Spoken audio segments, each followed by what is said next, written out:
Hey y'all, this is a little tutorial on how to do some knotless braids. I'm going to start off with taking the shine and jam, and I use it to really define the parts that I'm using. I personally like to use a pencil when parting hair because I like something that keeps straight and will keep its structure versus a comb that will bend, and it allows me to get really clean parts because I'm very OCD.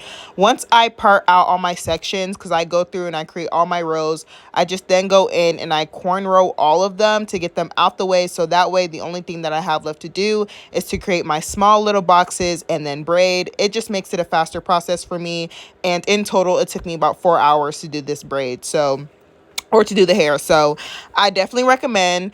And so yeah, I just go through and I create it all my rows before I start getting into the braiding part. So now I take my sections. I take about 5 to 6 sections depending upon how long I need it to be and how thick I want the braid to be. So this is me just parting it out. The first two I make sure are smaller than the rest, and then the rest are just however big I need the braid to be as far as thickness. Now we get into the parting of the squares. Again, still using my pencils, I align it with the one next to it, and I just take that shine and jam and I really get in there making sure that line is straight and that line is crisp. So that's what that's looking like. And then I make sure I pin the hair out the way. You really want to make sure that you have enough clips and tools in order to get the hair out the way, otherwise it will like mess up your progress. And then I just take a little bit more shine and jam and I comb that product through. Especially when you're doing knotless, you want the natural hair to sit as flat as possible and be able to really just have that sleek look. This is me showing you how I split it into threes. I do an underhand braid.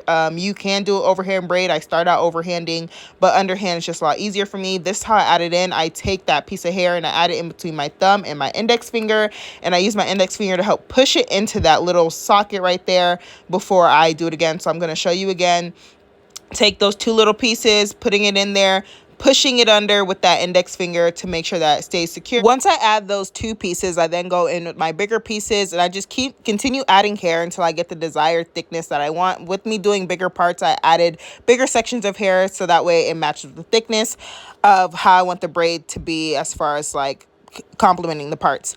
Now I'm getting towards the end. I add my final piece of hair. Now this piece is just to match the length of the rest of them, especially with doing the top of the head. You may find that you need to add more pieces of hair just so that it can match the length as the rest, because you all want them to be the same. So this is me just showing a close-up of how I am doing it, how I am braiding. So I hope that you guys are able to catch along. If not, please make sure to comment or reach out to me if you have questions. And then always make sure that it's matching up with the rest of the hair, especially since she's doing a French curled look. You really want to make sure that they're all aligned, otherwise it can look a little bit funny.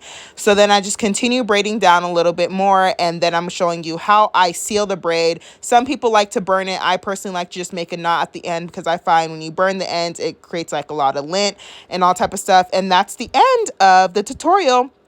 This is me just repeating that. I wasn't able to show you guys the me dipping the hair, but I just boil water and I just perm rod the ends of her hair and dip it in the boiling water afterwards. Seal it with some mousse at the end, and these are the results. Yes, honey, look at my model. She is looking good. She's feeling confident. You see that smile on her face. Yes, that wasn't a smile of nervousness. That was a smile of happiness. Okay, period. If you would like to book with me, I would love to have you. And here is the QR code to my Instagram at Courtney's_masterpiece.